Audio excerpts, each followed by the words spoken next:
Sentro ng patuloy na investigasyon ngayon sa pagsabog sa 2 Serendra Condominium ang LPG na gamit na mga residente.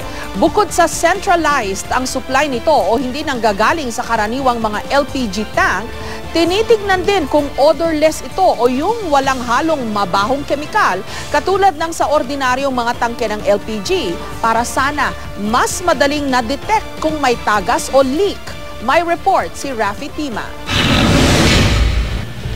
Jessica, nakatuon nga ngayon ang atensyon ng mga investigador kung ano ang pinagmula ng gas explosion sa 2 Serendra at ang sentro ng kanilang pagsisiyasat ay kung bakit tila wala ngang naamoy na LPG ang nangungupahan sa unit bago ang pagsabog. Sa inisyal na investigasyon base sa salaysay ni Herminio Ochoa, nahirapang huminga si Angelito San Juan, ang pansamantalang nakatira sa Unit 501B ng 2 Serendra na nananatili sa ospital dahil sa tindi ng sunog na inabot. Si Ochoa ang huling kausap ni San Juan bago at matapos ang pagsabog. Wala naman doon nabanggit si San Juan na may naamoy siyang kakaiba sa unit. Isa ito sa iniimbestigahan ngayon kung bakit walang naamoy si San Juan bago ang pagsabog. Ito rin ay pinagtataka ni UPNIX Director Carlo Arcilla, gayong nakakatiyak ng gas explosion ang naganap. Ang isang mystery question, kung bakit di naamoy ng matanda yung taong pumasok doon. Paliwanag ni Dr. Arcilla, sadyang nilalagyan ng mercaptan gas ang LPG para mangamoy. Ang gas na ito nagbibigay ng mabahong amoy sa LPG at isa sa safety feature para malaman kung may tumatagas na LPG o wala. Talagang may hinahalo yan na mercaptan gas ang tawag. Kasi ang LPG, methane, butane, yun yung mga explosive gases. By nature, hindi sila odorless, sila walang amoy.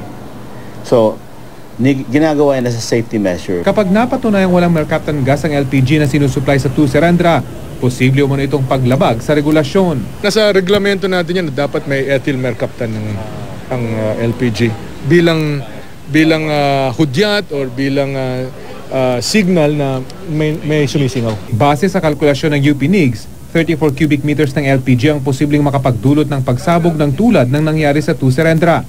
Isang oras lang daw na singaw, posibleng nang maipon ng ganitong kadaming gas.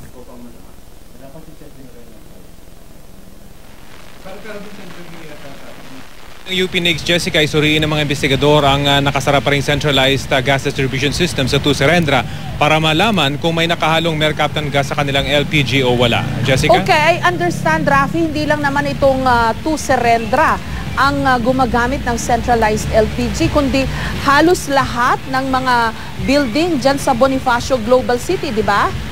So what's taking the investigators so long to check kung may amoy o hindi itong LPG na ginagamit sa mga building? You can just walk into any of the units na hindi Serendra or any of the business establishments dyan, di ba? Sa Bonifacio Global City. Yes, Jessica, yun nga ang panawagan ngayon ng UPNIX.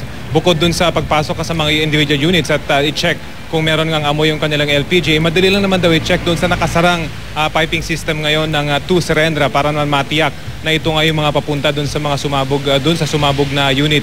Meron pa raw kasing mga traces nitong gas doon sa nakasarang gas piping system nitong 2 Serendra, kung kaya doon matitrace na kung may mercaptan gas o wala. Dahil ito yung talagang pinagmulan or ito yung posibleng pinagmulan ng explosion, dahil kung ngayon i-check yung gas system nila ay posibleng baka nalagyan na ng mercaptan gas ito mga to, Jessica.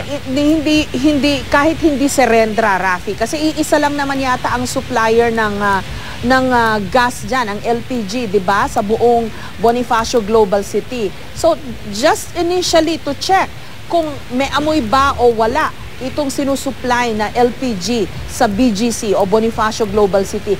Kahit hindi Serendra yan, they can go to any building there, di ba? Jessica, ilang araw na rin kasi yung nangyaring pagsabog. So posibleng kung wala mang mercaptan gas na nakahalo sa LPG na noon, ay posibleng malagyan na ngayon. So kung i-check ngayon ito ng mga investigador, ay posibleng meron ng amoy yung LPG. So ang sinasabi ng NIGS ay yung dapat yung i-check nila yung mismong piping system na pumunta dun sa Unit 501B.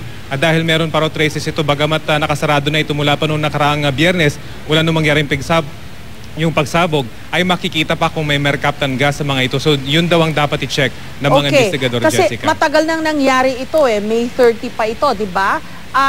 Since that time up to today is June 11, hindi pa ba nila nakakausap itong supplier ng LPG dyan sa BGC? Wala man lang bang deklarasyon or statement as to the kind of LPG that they supply to all of the buildings in BGC?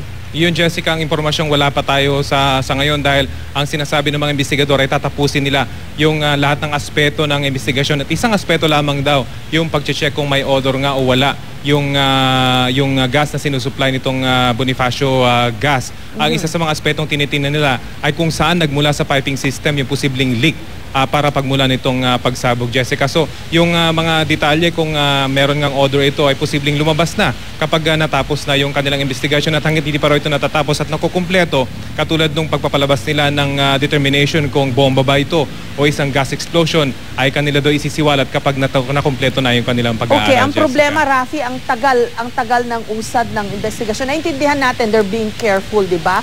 But at the rate the investigation is proceeding, medyo may kabagalan.